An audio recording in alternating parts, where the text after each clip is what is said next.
உச்சத்தை தொட்ட தங்க விலை. மீட்க முடியாத அடகு நகையை விற்பதற்கு இதுவே சரியான நேரம். இனியும் யோசிக்காதீங்க. உங்க தங்க நகைய அதிக விலைக்கு விற்க சிறந்த வழி பிரைம் கோல்ட் ஹப் 9840551787. ஆஹா, no compromise. உங்க சைடுலயும் எங்க சைடுலயும். It's a GT promise. GT Holidays, South India's #1 travel brand. இந்த கிறிஸ்துமஸை இன்னும் அழகாக்க காஞ்சிபுரம் SM சில்க்ஸில் 60% வரை சிறப்பு தள்ளுபடி. அருகில் உள்ள ஷோரூமை இப்பவே விசிட் பண்ணுங்க. ஆதரணியர்களுக்கு அன்பு வணக்கம். இன்றைய சிறப்பு நேர்காணலில் நம்முடன் இணைந்திருக்கிறார் மூத்த பத்திரிகையாளர் பாயகலிவன் அவர்கள். சார் வணக்கம். வணக்கம். சார், நாம் தமிழர் கட்சியின் ஒருங்கிணைப்பாளர் சீமான் அவர்கள் RSS மேடையிலா அப்படின்ட்டு தலைப்பு வச்சு நிறைய வீடியோக்கள் பார்த்தோம். சரி, உள்ள போய் என்னன்னு பார்த்தா ஒரு RSS சார்ந்த ஒரு இயக்கம் ஒரு அழைப்பு விடுத்து இது பாரதியாருடைய பிறந்தநாள் விழா, அதுல சீமான் அவர்கள் பேசியிருக்காரு அப்படிங்கிறத பாக்குறோம். அவர் கலந்துகிட்டார் அப்படிங்கிறதை கடந்து அதுல சீமான் அவர்கள் பேசிய பேச்சு பாரதியோடைய சிறப்புகள் பத்தி பேசினாரு. அதுல குறிப்பா திராவிட இயக்கம் பிராமண எதிர்ப்பு இதை வச்சுதான் முழுக்க முழுக்க அதை கட்டமைச்சாங்க, அதையே வச்சு உங்களை உடைக்கிறோம் பாரு அப்படின்னு சொல்லிட்டு ஒரு சவாலும் விடுத்திருக்கிறார். ஸோ இப்போ இந்த அரசியல் பேச்சு அப்படிங்கிறதும் அவர் போய் கலந்து கொண்டது அப்படிங்கிறதும் உங்களுடைய இல்லை, அது எனக்கு சரியான ஒரு நகர்வாக தான் படுது. பார்ப்பன எதிர்ப்புன்னு இன்னும் ஓட்டிகிட்டே இருக்க முடியாது. அன்னைக்கு இருந்தது பார்ப்பன ஆரிய சனாதானம் அப்படின்றது அன்னைக்கு இருந்திருக்கலாம் ஒரு காலத்தில். இன்னைக்கு முழுக்க முழுக்க அதை சொல்லி ஒரு அதிகாரம் முழுக்க உங்கள் திராவிடத்துக்கிட்ட கொண்டு வந்துட்டீங்க. இப்போ திராவிட சனாதனம் தான் மோசமாக இருந்துகிட்டு இருக்கிறது. அதை நீங்கள் பார்க்கணும். இப்போ அந்த பார்ப்பனர்ன்ற வார்த்தை ஒன்று எத்தனை காலத்துக்கு எத்தனை நூற்றாண்டுக்கு சொல்லி இப்படியே ஓட்டிகிட்டே இருக்க போகிறீங்க. இடையில யாரும் நீங்கள் பார்த்துடக்கூடாது. உண்மையாக நடக்கிற குடும்ப அரசியலை பேசிடக்கூடாது. திராவிடம் பார்ப்பனம் உள்ளே வந்துடுவான், பாஜக உள்ளே வந்துடும், இந்த காலத்தை நீ இன்னும் எத்தனை நாளைக்கு ஓட்டிகிட்டே இருக்க போகிறா அப்படின்றதுக்கான ஒரு முற்றுப்புள்ளி வைக்கக்கூடிய விஷயமாக நான் பார்க்குறேன். எந்த பார்ப்பனர்களை நீ சொல்லி அன்றைக்கி இருந்த தேவை, அன்றைக்கி இருந்த அரசியலில் ஒரு 3% இருந்தவர்கள் அதிகாரத்தில் நிறைஞ்சி இருந்தாங்க. அது அன்றைக்கி தேவைப்பட்டது. இன்றைக்கி தமிழ்நாட்டுக்குள்ளே வாங்க, அமைச்சர் பதவிகள் இருந்து இன்னும் மற்றபடி எல்லா விதமும் யாருக்கிட்ட இருக்குதுன்றதை பாருங்கள். அதுலேயே இன்றைக்கி சமூக நீதி இருக்கிறதான்னா இல்லை, ஒரு குறிப்பிட்ட சமூகத்தோட மட்டும்தான் இருக்கிறது. ஒரு எல்லையோட அப்படி நின்றுடுச்சு. சமூக நீதி கீழே வரல. இன்னும் MBCக்கே இன்னும் வரல. அப்புறம் பட்டியல் சமூகத்துக்கு நீங்கள் வரணும். பட்டியல் சமூகம் அரசியல் சாசன சட்டம் 18% உங்களுக்கு சட்டமன்ற உறுப்பினர், நாடாளுமன்ற உறுப்பினர், அரசு வேலைகள்ன்றதால் அது பழச்சிக்கிட்டு போகுது. இல்லைன்னா அதுவும் மோசமாகி இருக்கும். அப்போ இந்த பார்ப்பனர்கள் பூச்சாண்டின்றது ஒன்று எத்தனை காலத்துக்கு இருக்குன்ற ஒரு கேள்வி இருக்குது. பார்ப்பனர்களையும் தமிழுக்காகவும் தொண்டுக்காகவும் சாதி ஒழிப்புக்காகவும் பெண் விடுதலைக்காகவும் தன் வாழ்நாள் முழுக்க அர்ப்பணித்து கொண்டவர்களை நீங்கள் என்ன பண்ணியிருக்கீங்க? ஒரு பெரியாரை தூக்கி சுற்றிக்கிட்டு இருக்கிறீங்க. 1000 பெரியார்கள் செய்ய வேண்டிய வேலையை ஒரு பார்ப்பனர் செய்து முடிச்சிருக்க வரலாறு தமிழ்நாட்டுக்குள்ளே இருக்குது. நான் வேந்து தேடி பார்த்தது ஏன் அப்படின்னு ஒரு தேடுதல் எனக்கு இருந்தது. நீங்கள் எனக்கு RSS முத்திர குத்துனாலும் பரவாயில்ல, பெரியார் செய்ததை விட இன்னும் மற்றவங்க ஏன் செய்யல, ஏன் பெரியார் பேசப்பட்டு இருக்கிறார் தேடல் வருது. அப்போ பட்டியல் சமூகத்தினுடைய எழுச்சி அப்படின்றதுக்கு ஒரு காரணமாக இவங்க சொல்கிறாங்க. சரி, பெரியாரை செய்ததை சொல்கிறத விட வேறு ஏதாவது செய்திருக்காங்க தேடும்போது இவ்வளோ காரணங்கள் இருக்குது. ஒரு லட்சுமண ஐயர் வராரு, ஒரு மதுரை வைத்தியநாத ஐயர், இன்னும் நிறைய பேர் இந்த மாதிரி இருக்காங்க தமிழ்நாடு முழுக்க. அந்த சமூகத்திலிருந்து இப்போ சமீபத்தில் திண்டுக்கல்லிருந்து ஒரு பார்ப்பனர் 76 வயது முதிர்ந்து தேடி என்னை இங்கே பார்க்குறாரு. பேசிகிட்டு இருந்த சில விஷயங்கள் என்னத்துக்கு வந்தீங்கன்னா, இங்கே இந்த காங்கிரஸ் பேரியக்கத்தில் நிலங்களை எடுத்த நிலதானம் அந்த இயக்கத்தினுடைய அந்த இது இருக்குது, எடுத்து நிறைய சமூகத்துக்கு பிரித்து கொடுத்துருந்தாங்க. திண்டுக்கல்ல அப்படி ஒதுக்கப்பட்ட நிலம் அரசியல் அதிகாரிகள்கிட்ட போயிட்டுருக்கு. அதனுடைய தலைமை அலுவலகம் இன்றைக்கி இங்கே இருக்குது. நான் பேசுகிறதுக்காக வரேன்னு அவர் இந்த வயசில் தள்ளாத வயசில் பாடுபட்டுக்கிட்டு வர்றாரு. என்னென்னா, அது இருந்தால் அந்த மக்களுக்கு பயன்படும், படிக்கிறதுக்கு பயன்படும், படித்தா அவங்க மேலே வந்துட்டாங்கன்னா சமூகம் முன்னேறிடும். இந்த வயசில் எப்பவும் வேலை செஞ்சுட்டு இருக்கிறாங்க அவங்க.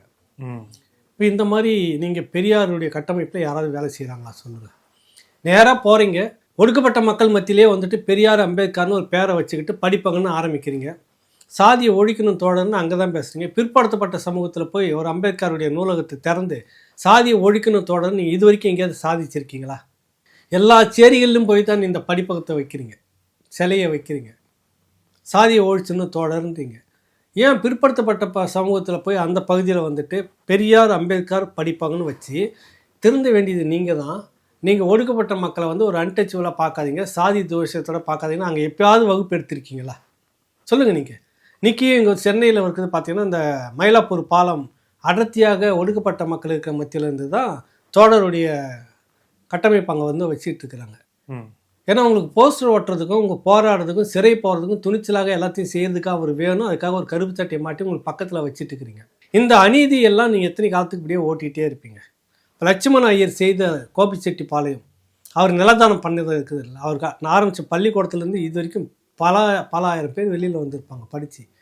அவ்வளோ பழமையான பள்ளி அது. அவர் அந்த காலத்தில் தொடங்கினது. 40 ஆண்டுகளுக்கு மேலே தாண்டி போயிட்டு இருக்குது, 50 ஆண்டுகள் நினைக்கிறேன்.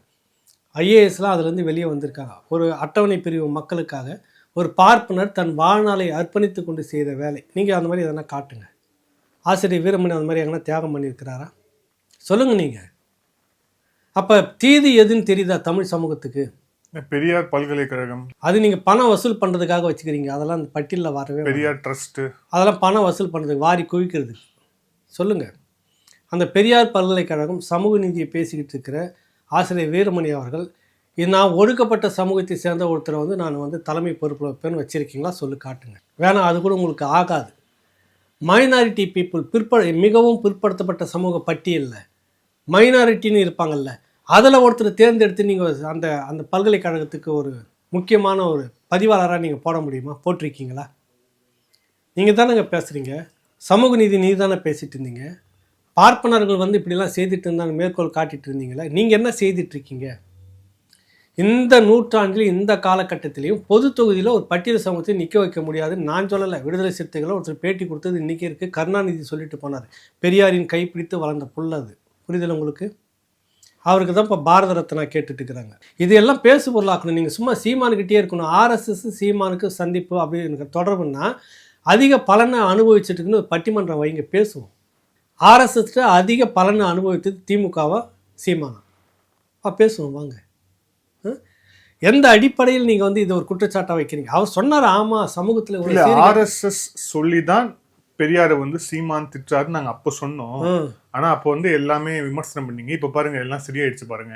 இப்ப அந்த மேடையிலும் சரியா ஆர்எஸ்எஸ் சொல்லி தான் கருணாநிதி பெரியாரை திட்டினாரா? வாங்க வாங்க பேசுங்க. திட்டினீங்கல்ல, கேவலமா திட்டினீங்கல்ல, பெரியாரை நாலாந்தரமா திட்டினீங்கல்ல. இந்த வயசுல இந்த கல்யாணம் தேவையான்னு கேட்டீங்கல்ல, மேடை போட்டு கேட்டீங்கல்ல. உங்க தந்தை தானே, மரியாதை கொடுத்தீங்களா? ஆர்எஸ்எஸ் சொல்லி நீங்க இதெல்லாம் செய்தீங்களா? சொல்லுங்க, எனக்கு சொல்லுங்க. எப்போ வரைக்கும் 67 நீங்கள் அதிகாரத்துக்கு வந்த பிறகு வரைக்கும் நீங்கள் அவர் அவ்வளோ கேவலமாக பேசிகிட்டு இருந்தீங்க. ஆர்எஸ்எஸ் சொல்லித்தான் நீங்கள் இதெல்லாம் செய்துட்டு இருந்தீங்களா பெரியாரை? 49 கிட்டத்தட்ட 48 தொடங்கிடுச்சு உங்களுக்கும் பெரியாருக்குமான வார். 48 இருந்துட்டு 58 68 புரியுதுல்ல? கிட்டத்தட்ட 19 ஆண்டுகளும் பெரியாரை அவ்வளவு கேவலமாக பேசிகிட்டு இருந்த நீங்கள் ஆர்எஸ்எஸ் சொல்லி தான் பெரியாரை திட்டிக்கிட்டு இருந்தீங்களா? சொல்லுங்கள் வினோத், பதில் வரணும் இல்லைங்க. யார்கிட்ட நீங்கள் இதெல்லாம் பேசிகிட்டு இருக்கிறீங்க? என்ன ஏமாற்றிட்டு இருக்கீங்க? ஆர்எஸ்எஸ் கை பிடிச்சிக்கிட்டு கைக்கூலியாக எல்லா வேலையும் செய்துட்டு இருக்கிறது திராவிடமும் நீங்களும் திமுகவும். ஆர்எஸ்எஸ்க்கு உண்டான எதிர்ப்பு வேலையை திராவிடம் தமிழ்நாட்டில் செய்திருக்கிறதா? கருணாநிதி இன்னைக்கு ஸ்டாலினை பார்த்துட்டு அர்ச்சகராக போட்டிருக்கீங்க. ஸ்டாலின் வரவேற்கிறோம். அந்த பட்டியல் சமூகத்தை சேர்ந்தவர்களும் எம்பிசியில் இருக்கக்கூடிய மைனாரிட்டி சமூகத்தை சேர்ந்த அர்ச்சகரும் திருவண்ணாமலை, ஸ்ரீரங்கம், அதுக்கடுத்து நான் உங்களுக்கு ஸ்ரீவில்லிபுத்தூர், மதுரை மீனாட்சி, நெல்லையப்பர், இப்படி பிரபலமான இருக்கிற ஒரு கோயிலில் அவங்க கொண்டு போய் வச்சிருக்கீங்களான்னு கேட்டிருக்க வேண்டியது வீரமணி அவர்கள் கேட்டிருக்கணுமா, இல்லை வேற யார் கேட்டிருக்கணுமா? இல்லை, நீங்கள் ஆர்எஸ்எஸ் தடுக்கிறதுக்கு ஸ்டாலின் என்ன வேலை செய்தார் அப்படின்னீங்க. ரொம்ப ரீசெண்டாக அந்த திருப்பரங்குன்றம் விவகாரம்,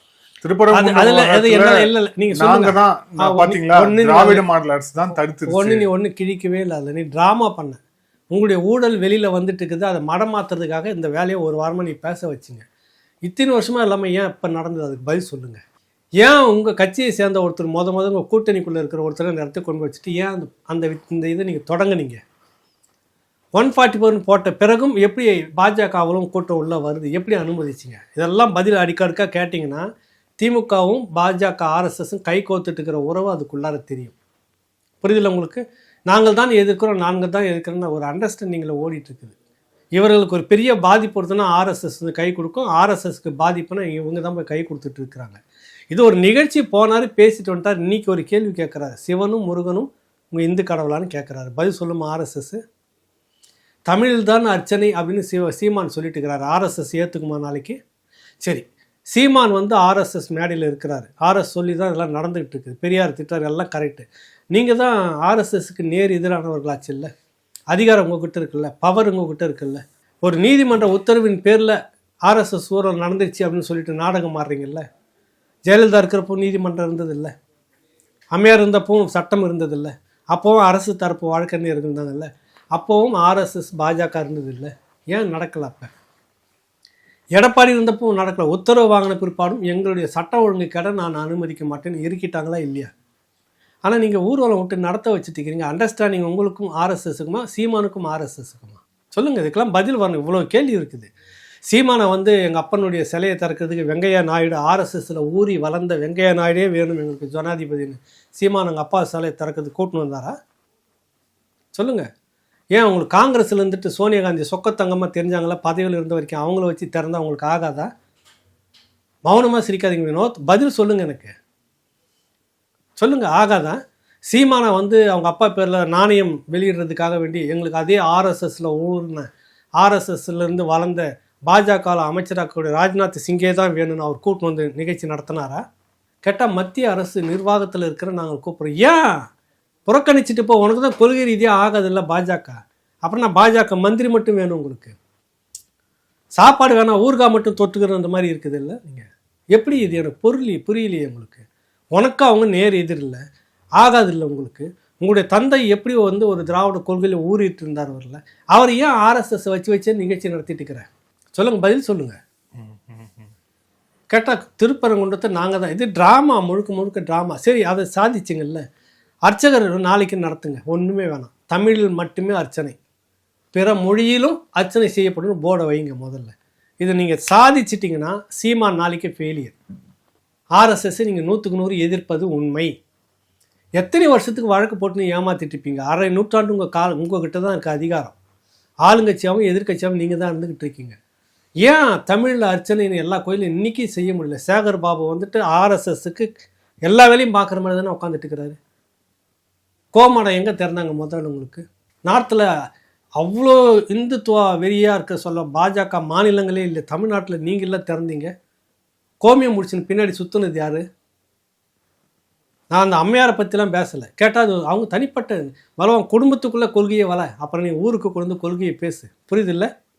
நாங்கள் இங்கே போய் யாகத்தை வளர்த்துனுப்போம், எல்லாத்தையும் செய்துக்கிட்டு இருப்போம், பொதுவில் வந்து இங்கே பேசியிருப்போம், அது வேறு தொடர் இது வேறு தொடர், நீங்கள் பேசக்கூடாதுன்னு ஊருக்கு சொல்லக்கூடாது. அதிகாரத்தில் பதவியில் இருக்கிற நீ அந்த கொள்கைப்படி முதல்ல குடும்பத்தை வச்சுக்கோ, புரியுதில்ல?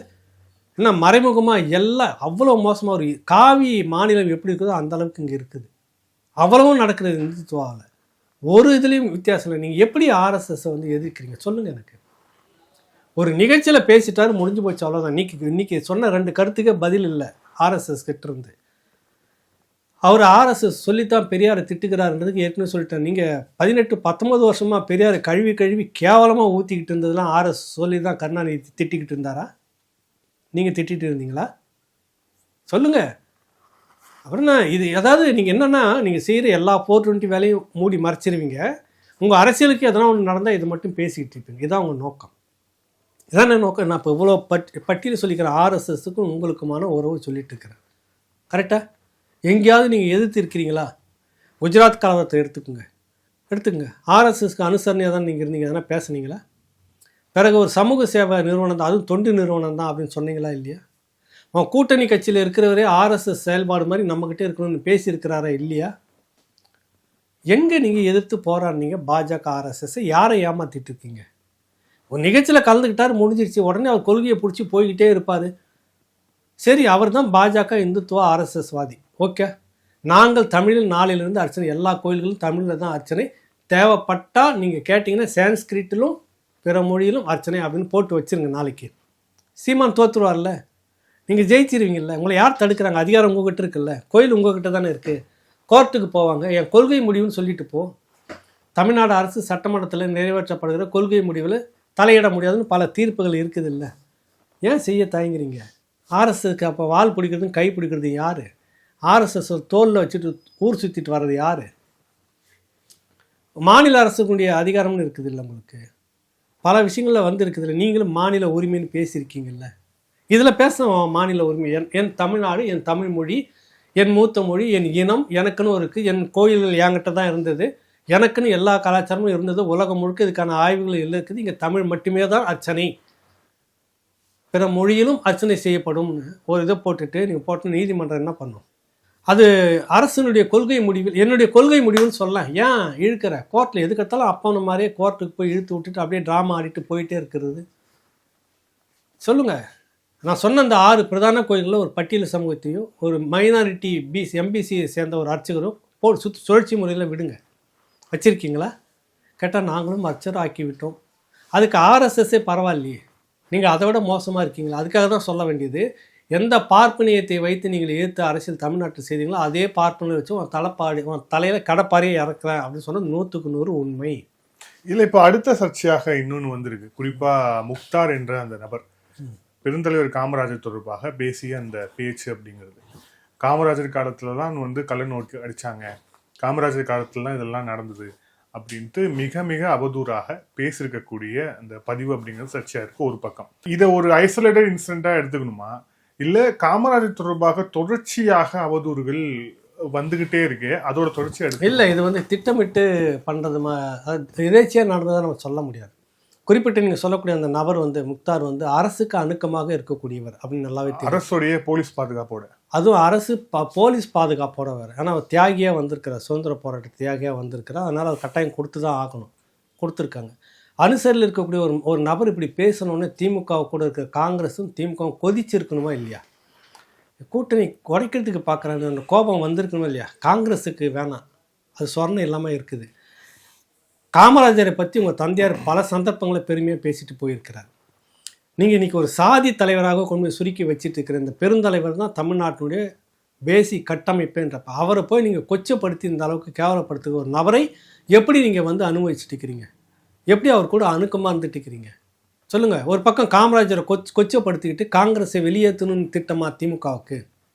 அது நேரடியாக கூப்பிட்டு பேசிட்டு போங்க. இல்லை சார், உங்களுக்கு நமக்கு டைம்ஸ் சரி வரல, நாங்கள் வேறு ஒரு ஆல்டர்னேட்டிவ் பார்த்துக்கிறோம், நீங்கள் போயிட்டு வா, உங்கள்கிட்ட இருக்கிற 3% நாங்கள் வேறு மாதிரி எடுத்துக்கிறோம் சொல்லிக்கலாம்ல நீங்கள்.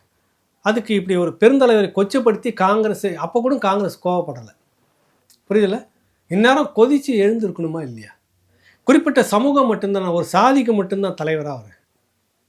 எனக்கு நாடார் சமூகத்தின் மேலே ஒரு கோபம், பெரும் கோபம் எனக்கு. அது உங்களுக்கான தலைவர் மட்டும் இல்லைப்பா. அது அப்படி சொல்லி நீங்கள் கொண்டு கண்டமாக பார்த்தா 420 கூட அவர் படத்தை வச்சுன்னு ஒரு இயக்கம் வச்சுட்டு இருக்கிறான். அப்புறம் தான் அந்த கோபம் வருது இல்லையா? சமூகத்தின் மீது இருக்க ஒட்டுமொத்த தமிழ் இனத்தின் அடையாளமாக நிறைய விமர்சனங்கள் இருக்கிறது வேறு விஷயம். அடிப்படை கட்டமைப்பு வசதிகள் அன்றைக்கி அதை சரியாக அமைக்கலைன்னா இன்றைக்கி நீங்கள் இவ்வளோ கொள்ளை அடிச்சுக்கிட்டு இது மேலே உட்காரவே முடியாது. இந்த நாற்காலியில் அத்தனையும் தன்னை இழந்து கொடுத்தது பெருந்தலைவர் காமராஜர். அவர் போகிற போக்கில் கள்ளநோட்டு அடிச்சாங்க. அந்த காலத்தில் கள்ளநோட்டு பிடிச்சதே அவர் காலகட்டத்தில் சொல்லு. அதை விட நல்ல நோட்டை அடிச்சுட்டு போகிற இந்த காலகட்டத்தை பற்றி பேசவே இல்லையா அந்த பத்திரிகையாளரையா?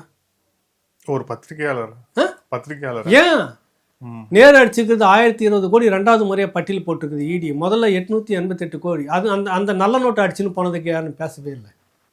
பேசியிருக்கணுமா இல்லையா? யாரோட காசு, யார் அப்போ விட்டு காசு நீங்கள் கேட்டிருக்கணுமா இல்லையா? அப்படின்னோ என்னென்னா நீங்கள் குட்டியை விட்டு ஆழம் பார்க்குறதுன்னுவாங்க குரங்கு.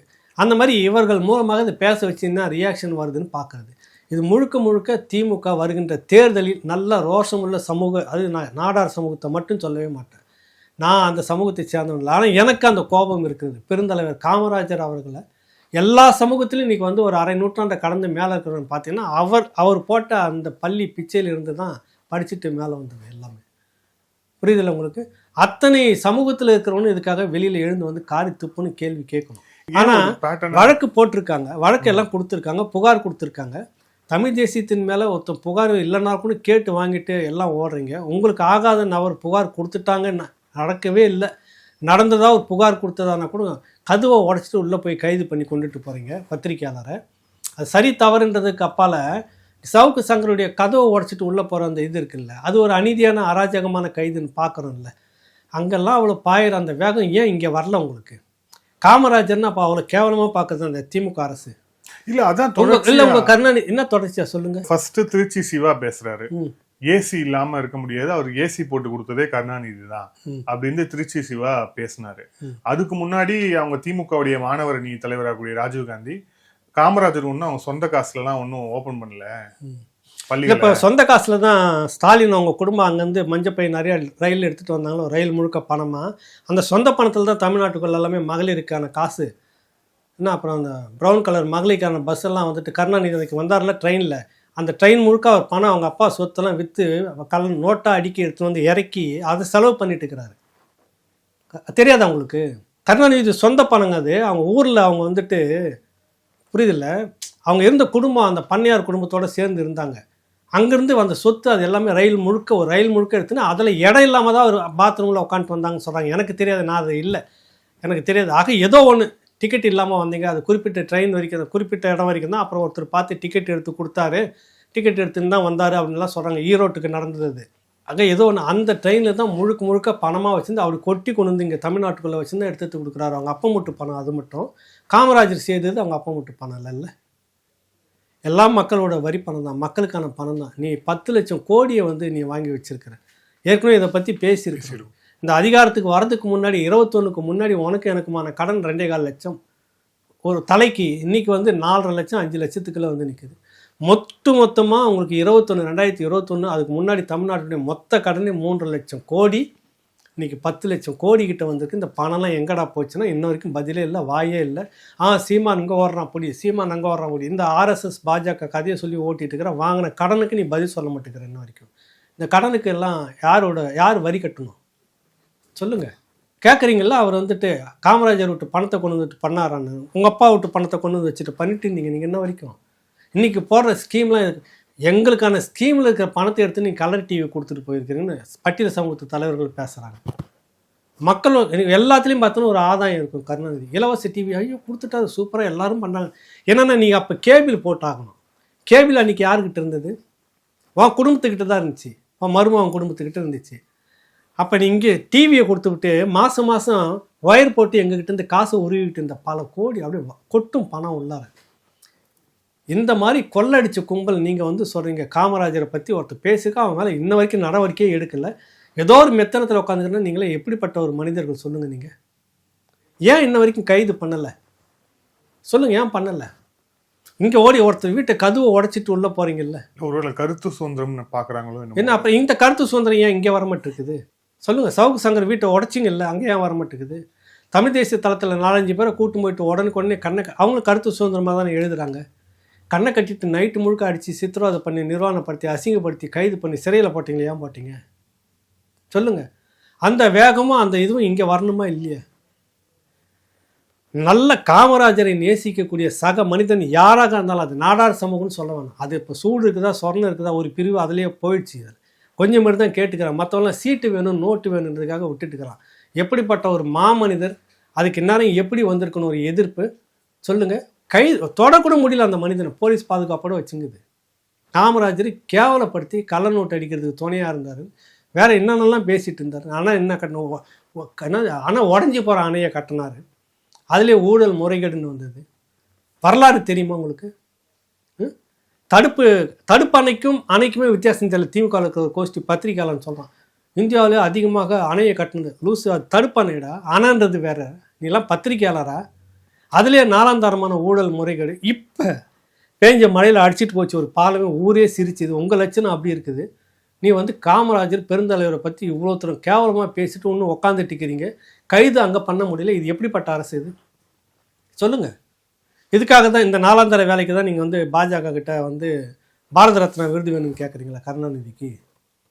சொல்லுங்கள், நீங்கள் என்ன சாதிச்சிருக்கீங்க? நீங்கள் உங்களுக்கு பாரத ரத்னா விருது வேணும்? உங்களுக்கு தமிழ்நாட்டு உரிமை ஏதாவது மீட்டுன்னு வந்திருக்கீங்க இன்ன வரைக்கும்? ஒன்று சொல்லு. எல்லாம் அடகு வச்சுட்டு ஐயா சாமி எதனா கொடுங்க எங்கள் பதவி அப்படின்னு. கிழக்கு பார்த்தா வங்கக்கடலில் இந்த பக்கம் கப்பல் ஓடுறது பாதிக்கு மேலே எங்களுதுன்றீங்க. இருக்கிற தொழிற்சாலை இந்தியா முழுக்க பாதிக்கு மேலே எங்களுதுன்றாங்க. சாராய ஆலை முழுக்க இருக்குதுல பாதிக்கு மேலே எங்களுதுன்றீங்க. 3/4 பங்கு எங்களுதுன்னு. இதை தாண்டி வேற என்ன சாதனை? இது எதுக்கு உனக்கு பாரத ரத்னா விருது? காமராஜரை கொச்சப்படுத்திய அதுக்கு துணை நிற்கிற ஒரு கட்சி தலைவருக்கு இந்த விருதை கொடுக்கலாமா சொல்லுங்கள்? ஆர்எஸ்எஸும் பாஜகவும் நாளைக்கு பதில் சொல்லணும், கட்டாயம் பதில் சொல்லணும். இந்த வேலையை செய்ததுனாக்கா பகிரங்கமாக திமுகவும் மன்னிப்பு கேட்கணும். அந்த நபர் மட்டும் மன்னிப்பு கேட்கக்கூடாது. திமுகவும் பொது மன்னிப்பு கேட்டு விட்டு தான் வரணும். இந்த மண்ணின் மைந்தன் மிகப்பெரும் மகத்தான தலைவன், மாபெரும் ஒரு தலைவரை நீங்கள் கொச்சப்படுத்துறீங்க. ஆனால் உங்கள் அப்பாவுக்கு மட்டும் பாரத ரத்னா வரணுமா? என்ன யோகியது இருக்குது உங்களுக்கு? பெருந்தலைவர் காமராஜர் ஒருத்தனை விட்டு கைக்குழி விட்டு பேச வச்சுட்டு எங்கள் அப்பாவுக்கு மட்டும் விருது கொடுன்னு நீங்கள் கேட்குறதெல்லாம் கொடுத்துக்கிட்டே இருக்குது. இந்த லட்சத்தில் நீங்கள் வந்து சீமான ஆர்எஸ்எஸ் சங்கி, நாங்கள்லாம் அப்படி இல்லை. நீங்கள் கேட்டதெல்லாம் கொடுத்துக்கிட்டே இருக்குது. இன்ன வரைக்கும் ஒன்று கூட குறை வைக்கவே இல்லை. என்ன ஏதாவது குறை வச்சுருக்குதா? சிலைக்கு கூப்பிட்டீங்க வந்தாங்க, நாணயத்துக்கு கூப்பிட்டாங்க வந்தாங்க, அப்புறம் போய் அந்த அது என்னது கல்லறையா சுடுகாடு அது சுற்றி பார்த்து வந்தீங்க. அது வந்து பெரிய சுற்றுலா தலமாக மாறிடுச்சின்னு மாற்றிட்டீங்க. வேறு நீங்கள் கேட்டது அப்புறம் உங்கள் ஏதோ ஒரு விளையாட்டுக்கு போய் கூப்பிட்டு வந்தீங்க மோடி. நினச்சா போய் உங்கள் புள்ள போய் திடீர்னு பார்க்குது, செங்கல்ல இங்கே வச்சுட்டு போய் பார்த்துட்டு வர்றாரு உதயநிதி. அப்புறம் நிதி ஆயோக்கு நீங்கள் 3 வருஷமாக புறக்கணிச்சிட்டு இப்போ மட்டும் நெருக்கடி ரெய்டு கூடணுன்னே இப்போ உட்காந்து பார்க்குறீங்க பிரதமர். அவர் என்ன உங்களுக்கு நீங்கள் நினைக்கிற நேரம் அப்பாயின்மெண்ட் கிடச்சி நிற்குது. நிர்மலா சீதாராமன் சந்திக்கிறாங்க, அமித்ஷா சந்திக்கிறாங்க. என்னப்பா உங்களுக்கு குறைச்சல் சொல்லுப்பா, என்ன குறைச்சல்? வாழ வைக்கிறீங்க ஆர்எஸ்எஸ்ஸையும் இந்துத்துவாவையும் ஓஹோன்னு வாழ வைக்கிறீங்க. நல்லா வாழுது தமிழ்நாட்டுக்குள்ளே. தமிழ் தேசியம் மோசமாக போயிட்டு இருக்குது. சொல்லு, முழுக்க முழுக்க எனக்கு ஊபியில் இருக்கிறமா தமிழ்நாட்டில் இருக்கிறமா தெரியாது சேகர் பாபா பார்க்குறப்ப. அப்படி இருக்கும் உங்கள் லட்சணம். இதில் வந்து நாங்கள் ஆர்எஸ்எஸ்க்கு எதிரி, சீமான் சங்கி, ஆர்எஸ்எஸ் சொல்லி தான் சீமான் பெரியாரை பெரியாரை நீங்களே தான் மானக்கேடாக திட்டினீங்க. உலகத்தில் அதிகமாக பெரியாரை திட்டுனது யாருன்னா உங்கள் கோஷ்டி, திமுக கோஷ்டி தான். உலகத்திலேயே அதிகமாக பெரியாரை திட்டியது திமுக தான், வேறு யாருமே கிடையாது. மற்றவங்களாம் மரியாதையே பார்த்தாங்க. இன்ன வரைக்கும் நாங்கள் கூட திட்டிகிட்டு இருக்கிறோம், விமர்சனம் பண்ணுறோம், நாகரிகமாக தான் விமர்சனம் பண்ணுறோம். அவர் பிரச்சாரத்தில் ஒரு பகுதியை எடுத்துக்கலாம், அதெல்லாம் நான் இல்லைன்னு மறுக்கலை. சுற்றி இருக்கிறார், கஷ்டப்பட்டுக்கிறார், மூத்திர சட்டியோட தான் சுற்றினாருன்னு. ஆனால் அது எல்லாம் நீங்கள் வந்து அடகு வச்சுட்டிங்களேப்பா, பெரியாருடைய கொள்கையே பாஜக கிட்ட அடகு வச்சுட்டிங்களேன்னு தான் நாங்கள் திமுக விமர்சிக்கிறோம் ஒழிய பெரியாரை 2ஆம் கட்டமாக தான் நாங்கள் வைக்கிறோம். ஆனால் அந்த பெரியார் கொண்டு வந்து வச்சுட்டு இது தான், இது இல்லாமல் எதுவும் விடிஞ்சதே இல்லைன்றப்ப தான் இறக்கடா தலையில்லை அப்படின்னு இறக்குறோம். புரியுதுல உங்களுக்கு? காமராஜரை விட பெரும் ஒரு சாதனை இந்த மண்ணில் இருக்காங்களே. நீங்கள் கேட்டால் இவருக்கு பிறகு தான் எல்லாமும் அப்படின்னாக்கா அங்கே தான் எரியுது உங்களுக்கு. அதுக்கு முன்னாடி எல்லாமும் சாதிச்சுட்டாங்க, எல்லாமும் வந்துட்டாங்க, பெண்கள் படிச்சுட்டாங்க, ஏன்னா சாதி மறுப்பு நடந்துருச்சு, விதவை திருமணம் நடந்துருச்சு, எல்லாம் நடந்து முடிஞ்சிருச்சு. நீங்கள் இதுக்கு பிறகுத்தான், இவருக்கு பிறகுத்தான் சொல்கிறீங்கல்ல, அப்போ தான் இதெல்லாம் எடுத்து போட்டு பேச வேண்டியதாக இருக்குது. இதுல இப்ப இன்னொரு முக்கியமான விஷயமாக மாறி இருப்பது KN நேரு அவர்கள் மீதான அந்த ஊழல். 2வது கடிதம், 2வது ஊழல். முதல் ஊழல் வந்து 800 கோடி ரூபாய் சொச்சம் அந்த ஊழல். அது வந்து பணிக்கு காசு வாங்கினார், பணிகள் போடுறதுக்கு காசு வாங்கினார் அப்படின்னு சொல்லிட்டு. 2வது ஊழல் வந்து டெண்டர்ல வந்து முறைகேடு, 1080 கோடி ரூபாய் ஊழல் அப்படின்னு சொல்லிட்டு அமலாக்கத்துறை 2வது முறையாக டிஜிபிக்கு வந்து கடிதம் எழுதி நீங்க FIR போடணும் அப்படின்னு சொல்லியிருக்கிறாங்க. இது எதை நோக்கி போகுது அப்படின்னு நினைக்கிறீங்க? இப்ப அடுத்த கட்டமா என்ன நடக்கும்னு நினைக்கிறீங்க? இது ஊழல் முறைகேடு அப்படின்னு நீங்கள் சொல்கிறத நான் உண்மையாக கண்டிக்கிறேன். எல்லாம் கண்டிக்கிறேன், உண்மை. அப்படி சொல்லவே கூடாது. எப்படி திருமணம் கடந்த உறவுன்னு ஒரு பேர் வச்சிங்களோ அது மாதிரி சட்ட ரீதி மறுத்த பண வரவன்னு வைக்கணும் புதுசாக. சட்டத்தை அதாவது சட்டத்துக்கு மறைவாக வந்த பணம் அப்படின்னு வைக்கணும் பேர். ஊழல் முறைகேடுன்னு கொச்சப்படுத்தக்கூடாது. அது சட்ட மறைவாக வந்த பணம் எங்களுக்கு அப்படின்னு பேர் வச்சுங்க. இதில் என்ன இருக்குது பெருசாக? அது என்ன உங்களுக்கு காதலில் நல்ல காதல், நல்ல எல்லாமே வந்து திருமணம் கடந்த உறவுன்னு பேர் வைங்க, பேர் வச்சிடலாம். அந்த மாதிரி சட்டத்துக்கு மறைவாக வந்த பணம் அப்படின்னு நீங்கள் பெருமையாக பேசணும். அதை புரியுதில்ல? நான் அதை தான் சொல்ல வரேன். நேருவோட வீட்டு கதை உடைக்க முடியுமா உங்களால்? இப்போ ஊழல் இங்கே யார் செய்தாலும் ஒன்று தான், கரெக்டாக? சட்டம் எல்லாருக்கும் ஒன்று தான். புகார் வந்தது நீங்கள் ஏன் பதிவு பண்ணாமல் வச்சுக்கோங்க. ஏற்கனவே டிஜிபிக்கு ஒரு புகார் வந்துருச்சு, அது 888 கோடி. அதுக்கான ஆவணங்களும் கொடுத்துருக்குது. பொய் வழக்கு போடுகிறார்கள் பாஜக இந்துத்துவானாக்கா, நீ எல்லாத்தையும் சுருட்டிட்டு மாட்டிகிட்டு இருக்கிற. அதுக்கான ஆவணங்கள் வெளிநாட்டெலாம் வச்சுருக்கான். உங்கள் நேருவோட தம்பி இத்தாலி வரைக்கும் போய் பேசி 4 கம்பெனிகளோட பேச்சுவார்த்தை நடத்தின எல்லா விடையும் உள்பட நடந்திருக்குது. யார் விட்டு காசு தூக்குமே அங்கெல்லாம் போட்டு நீங்கள் உட்காந்து சுற்றிக்கிட்டு இருப்பீங்க, உங்களை வேடிக்கை பார்த்துட்டு இருக்கணும். உங்களை தொடக்கூடாது, தொட்டால் இந்துத்துவா எங்களை பழிவாங்குன்னு கதை சொல்லி சுற்றிக்கிட்டு இருப்பீங்க. அப்புறம் அந்த இந்துத்துவா காலையிலே போய் பிடிச்சிக்கிட்டு இருப்பீங்க. இங்கே வருது நிகழ்ச்சிகள்லாம் நடக்குது. அடுத்த நாள் பார்த்தாக்கா அப்போ தான் அவருடைய மகன் வந்து தொகுதி நலன் கருதி நிர்மலா சீதாராமன் அவர்களை நிதி மந்திரியை பார்த்து நிதி ஒதுக்க சொல்லி கேட்குறாராம். அப்போ இதுக்கு முன்னாடிலாம் உங்களுக்கு நிதி நல்லா ஒதுக்கிட்டு இருந்தாங்களா? இப்போ தான் ஒதுக்கலையா உங்களுக்கு? புரியுதில்லை உங்களுக்கு? அதாவது இதெல்லாம் பேசு பொருளாக ஆக்கணும். இதுதான் இன்றைக்கி விவாதமாக்கணும். தமிழ்நாடு முழுக்க இதான் விவாதமாக்கியிருக்கணும். 2வது முறையாக 1020 கோடி இதுக்கான ஆவணங்கள் 252 பக்கம். அது விஜிலன்ஸ் லஞ்ச ஒழிப்பு துறைக்கு அனுப்பி வழக்கு பதிவு செய்யுங்கள். நீ எதையும் செய்யாமல் உட்காந்துக்கிட்டு இதை பற்றி பேசு பொருளாகுதுன்னு ஒன்று நீ திருப்பரங்குன்ற கோயிலில் ஓடி உட்காந்துக்கிற, தீபத்தில் உட்காந்துட்டு இருக்கிற, பாஜகவை தூண்டி விட்டு பிரச்சாரம் பண்ணுங்கன்னு அந்த சலசலப்பில் தமிழ்நாடு முழுக்க அதையே பார்த்துட்டு இருக்குன்னு உட்காருங்க. சீமானை பற்றியான விஷயங்களை பேசு பொருளாக்கிட்டு அதிலே உட்காந்துட்டு இது இங்கே ஓடுறது தெரியல, மலை திருடிட்டு ஓடுறது தெரியல உங்களுக்கு. மக்களை மறைமாற்றி கொண்டு இருக்கிறது இந்த திமுக அரசு.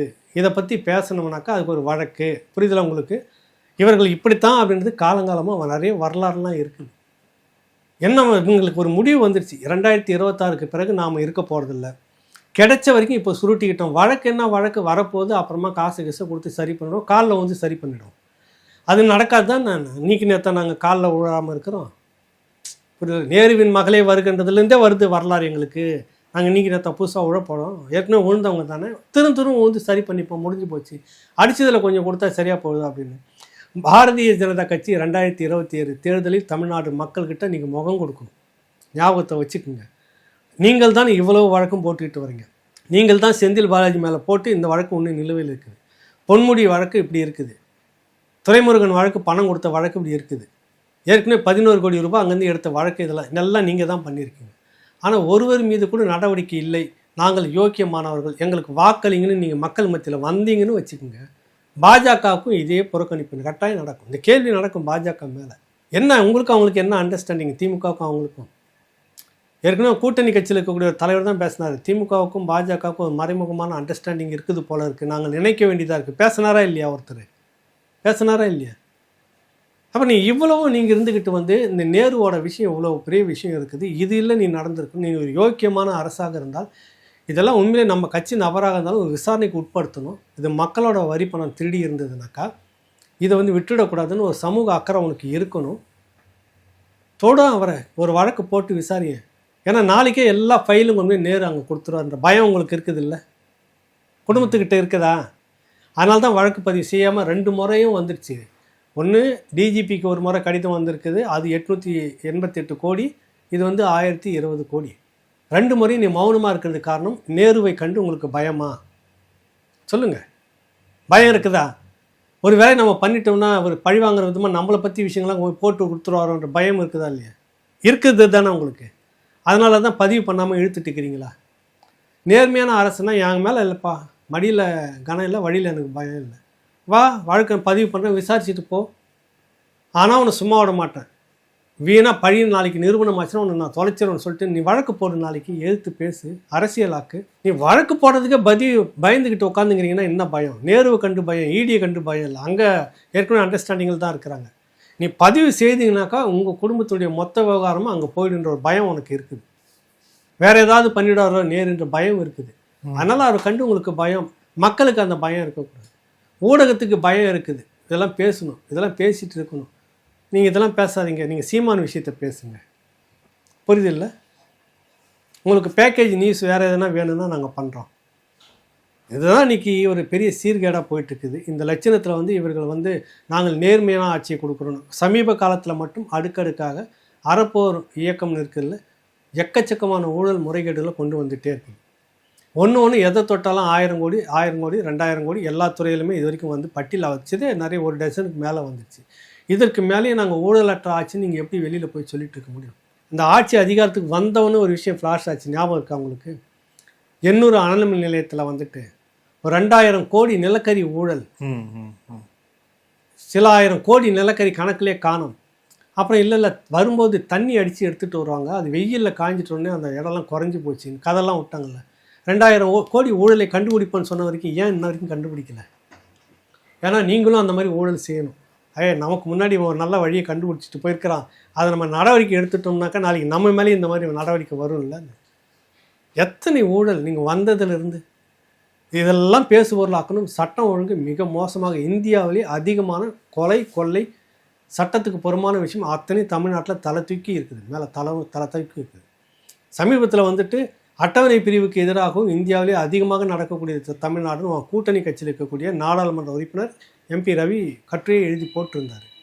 இதுக்கு மேலே உங்களுக்கு சட்டம் ஒழுங்கு என்ன? நீங்கள் இவ்வளவும் இதெல்லாம் பேசுபொருளாக்கணும். நாங்கள் வந்து 1000 ரூபா கொடுத்துட்டோம், பஸ்ஸை விட்டுட்டோம், இன்னும் எத்தனை காலம் இதுவே சொல்லிட்டு இருப்பீங்க? சொல்லுங்கள். எத்தனை ஊழல் முறைகேடு, கட்டடம் எல்லாம் இடிஞ்சு ஊழ்ந்துகிட்டே இருக்குது. MC ராஜா 44 கோடியோ 40 கோடியோ கட்டினாங்க, 10 அடுக்கு மாளிகை பலன்னு இருக்குது. வெளியிலேருந்து பார்த்தீங்கன்னா உள்ளே பார்த்தா அவ்வளோ மோசம். டாய்லெட் வசதி கூட அதுக்கு ஏற்ற மாதிரி இல்லைன்னு போராடிட்டு இருக்கிறாங்க. இப்போ 7 மாதம் ஆச்சு, இன்னும் முழுசாக முடிக்கலை. பணம் எல்லாம் வாயில் போட்டாச்சு, ப்ராஜெக்ட் முடிஞ்சிருச்சு. ஸ்டாலின் அவர்கள் டேப் வெட்டி சமூக நீதி விடுதின்னு பேர் வச்சுட்டு போயிட்டாங்க. புரியுதில்லை உங்களுக்கு? மாணவன் இன்னும் போராடிட்டு இருக்கிறான். சாப்பிட்றாங்க. 28 பட்டியலின மக்களுக்கான விடுதி இங்கே இருக்குது, பிற்படுத்தப்பட்ட மக்களுக்கான விடுதின்னு தனியாக இருக்குது. இதில் ஒரு 3500 பேர் பார்ப்பாங்க. அதே மாதிரி தான் அதுலேயும் இருக்கும். ஹாஸ்டல் வார்டன் அவங்க வந்து காய்கறியெல்லாம் வாங்கி சமைச்சு போட்டுட்டு இருந்தாங்க, ரேஷன் பொருள் வாங்கி போட்டுட்டு இருந்தாங்க. நீ எப்படிப்பா அதுலேருந்து ஒரு கொஞ்சம் சம்பாரிச்சிட்டு போகல மாதம்னு ஒட்டு மொத்தமாக எங்களுக்கு இருக்குது என்னென்னா ஆந்திராவில் இருக்கிற ஸ்ரீஹரி என்டர்பிரைசஸ்னு ஒரு நிறுவனம். இங்கே இருக்கிறவங்களும் கூப்பிட மாட்டாங்க. உனக்கு நாளைக்கு எதனா வேணும்னா வினோத் நீங்கள் ஆதார் கார்டை போய் ஆந்திராவில் மாற்றிக்கிட்டு அங்கேருந்து நீங்கள் வந்து அப்ளை பண்ணுங்கள், கான்டாக்ட் எடுக்கலாம்னு கிடைச்சிடும் உங்களுக்கு. புரியுதுல உங்களுக்கு? அதையும் ஆந்திராவுக்கு கொடுத்து அவர் வந்து இங்கே மொழி தெரியாத மக்களை கூப்பிட்டு வச்சுக்கிட்டு சமைச்சு ஹாஸ்டலுக்கு கொடுத்துட்டு இருக்கிறாராம். லீவு நாள்லாம் கிடையாது. இப்போ லீவு நாள் விட மற்ற நாளில் மாணவர்கள் 100 பேர் இருக்காங்க, 100 பேரும் சாப்பிடுவாங்களா 3 வேளையும்? நீங்கள் காலேஜ் இருக்கவங்களுக்கு ஹோட்டலில் சாப்பிட்டுக்கிங்க, திடீர்னு அவசரம் ஒரு 2 நாள் ஊருக்கு புறப்பட்டு போய் வருவீங்க, எல்லா நாளும் அட்டனன்ஸ் போடுங்கன்னு வார்டனுக்கு அழுத்தம். இப்படி சுரண்டி தின்னுக்கிட்டு இதுக்கு பேர் வந்துட்டு திராவிட மாடல், இதுக்கு ஒரு பெரிய நாங்கள் தான் தூக்கி நிறுத்துறதுக்கு வந்திருக்கிறோம்னு சொல்லிட்டு ஊரை ஏமாற்றிக்கிட்டு இதெல்லாம் பேசுபொருள் ஆக்கக்கூடாது. எத்தனை பட்டியல் உங்களை பற்றி இருக்குது சொல்லுங்கள். இப்போ கண்ணுக்கு எதிர்க்க திருடிட்டு இருக்கிறீங்க நீங்கள். இந்த 5000 கோடி 4000 கோடி ப்ராஜெக்ட் சென்னை வெள்ளத்தில் இப்போவும் முழுகிச்சா இல்லையா? கனவு தான் கண்டமா நம்ம. அது இன்ன வரைக்கும் அந்த பணம் என்னாச்சுன்னு சொல்ல வரல. சொல்லுங்கள். என்ன நீங்கள் அடிக்கிற கொள்ளைக்கு ஒரு அளவு வேணாமா உங்களுக்கு? சொல்லுங்கள். சோழவரம் ஏரி பார்த்தாக்கா இன்றைக்கி வந்துருக்கிற பேப்பரில் பார்த்தா வயிறு எரியுது. நீங்கள் தான் கட்டுனீங்க 44, அதுவும் 40 கோடி தான் பட்ஜெட்டு. ஏரிக்கரையை உயர்த்தி ஸ்ட்ராங்காக ஏரிக்கரையை உயர்த்துறாங்களாம். இந்த மழையில எல்லாம் எழுச்சி சரிஞ்சிக்கிட்டு போயிடுச்சு. நீ மேலே தார்பாய் போட்டு மூடி வச்சிருக்கிற. இப்போ சொல்கிறாங்க கவர்மெண்ட்டு மண் தன்மை என்ன என்பதை பற்றி ஆய்வு பண்ண வேண்டும். இதை முன்னாடியே நடத்தி நீங்கள் கட்டி முடிச்சிருக்கணுமா இல்லையா? ஏன்னா அதில் பணத்தை நீ முழுசும் போடலை, பாதி தான் போட்டால் பாதி இல்லை. 40 கோடிக்கு 20 கோடி செலவாயிடுச்சா என்னன்னு தெரியல. தர்மத்தை கட்டி விடு, கணக்கு என்ன இருக்குது, சரிஞ்சிடுச்சுனாக்கா கணக்கு அப்புறமா பார்த்துக்கலாம். மழை அடிச்சிங்கன்னு போயிடுச்சு. இது மழை வெள்ளம் என்றால் அது அரிக்கத்தானே செய்யும். உங்களுக்கு மட்டும் எல்லாம் அரிக்குது, உடையுது, உருளுது, பெறலுது. மற்ற ஆட்சியிலெல்லாம் அந்த மாதிரி நடக்க மாட்டிருக்குது. மடைமாற்றுவதற்கு நீங்கள் சீமானை தூக்குறீங்க, இந்துத்துவா தூக்குறீங்க. உண்மையிலே இந்துத்துவா ஆர்எஸ்எஸோடு நெருங்கி ஒண்டி உறவாக இருப்பது நீங்கள் மட்டுமே, திமுக மட்டுமே, திராவிடம் மட்டுமே. மத்திய அமைச்சர் அஸ்வினி வைஷ்ணவ் பாராளுமன்றத்தில் ஒரு விஷயத்த சொல்லியிருக்காரு. டைம்ஸ் ஆஃப் இந்தியாவில் விரிவாக பெரிய கட்டுரையாக வந்து வெளியிட்டிருக்கிறாங்க. தமிழகத்துக்கு திருவண்ணாமலை, மன்னார்குடி உட்பட 22,000 கோடிக்கு ரயில்வே திட்டங்கள் வந்து போட்டிருக்கோம். ஆனால் அதுக்கான நிலங்களை வந்து தமிழக அரசு வந்து கிட்டத்தட்ட ஒரு கையகப்படுத்தாமல் இருக்கு. அதனால 2019 அப்ரூவ் பண்ண திட்டத்துக்கு கூட இப்போ இருக்கும் வந்து திட்டங்கள் வராமல் இருக்கு அப்படின்னு சொல்லிட்டு அவர் சொல்லிட்டு இருக்கிறார். உங்களுடைய பார்வை ஏன் இந்த மாதிரி தாமதப்படுத்துறாங்க அப்படின்னு? ஒன்று சொன்னால் அதை நீங்கள் சீரியஸாக எடுத்துக்கூடாது. நான் எனக்கு தெரிஞ்ச யதார்த்தத்தை பாடுறேன். அதில் நிலம் எடுத்து எல்லாம் பரிசீல் பண்ணி முடிக்கிறதுல இது எதுவும் செட் ஆகலைன்னு நினைக்கிறேன்.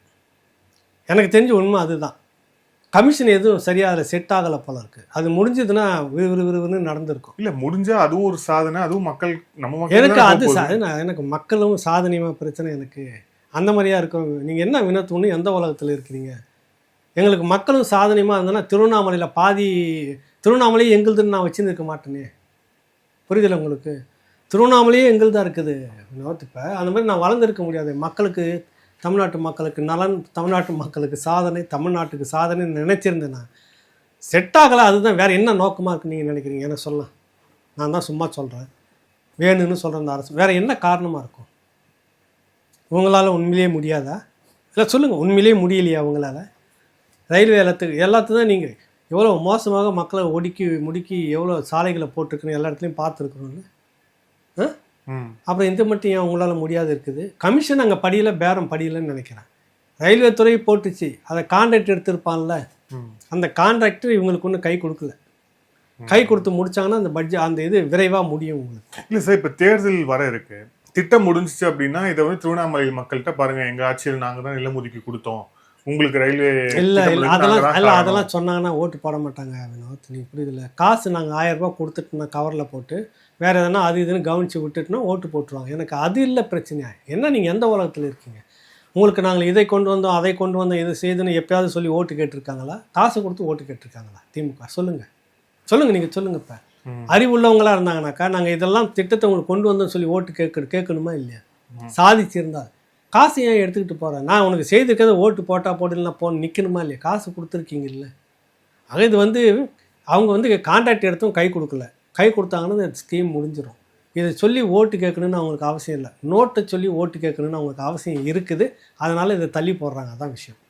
ஆனா இது தேசிய அளவுல ஒரு ஒரு ஒரு கெட்ட பேர் ஆயிடாதா தமிழக? இது ஒரு கெட்ட பேரும் இல்லையே. பார்லிமெண்ட்ல சொல்றாரு, இது டைம்ஸ் ஆஃப் இந்தியால வந்திருக்குன்னா இந்தியா அளவுக்கு வந்து செய்தியா இருக்கு. ஏன்னா தமிழக அரசு தமிழ்நாட்டுல இதை கூட லேண்ட கூட இதை விட மோசமாக வந்து இந்தியா முழுக்க சிரிச்சிட்டு இருக்கிறதுக்கு நாங்கள் கவலைப்படல, தொடச்சிட்டு போயிட்டு இருக்கிறோம். இது என்ன ஒரு ரயிலுக்கு நிலம் ஒதுக்காத விஷயம். இப்போ இந்தியா முழுக்க தான் நேரு விஷயம் அதே ஆங்கில பேப்பர் தான் எழுதிக்கிட்டு இருக்கு. அதுக்கே நாங்கள் வந்துட்டு என்ன இப்போ தலையில் துணி போட்டு நான் சுற்றுறோம்? நாங்கள் சொல்லுங்கள், நல்லா தலைவாரி பூ முடிச்சு சிங்காரிச்சின்னு தான் சுற்றிட்டு இருக்கிறோம். நீங்கள் இந்த ரயிலுக்கு நிலம் எல்லாம் நிலத்தை கொடுக்கல, அது தேசிய அளவில் அசிங்கம் சாருன்றீங்க.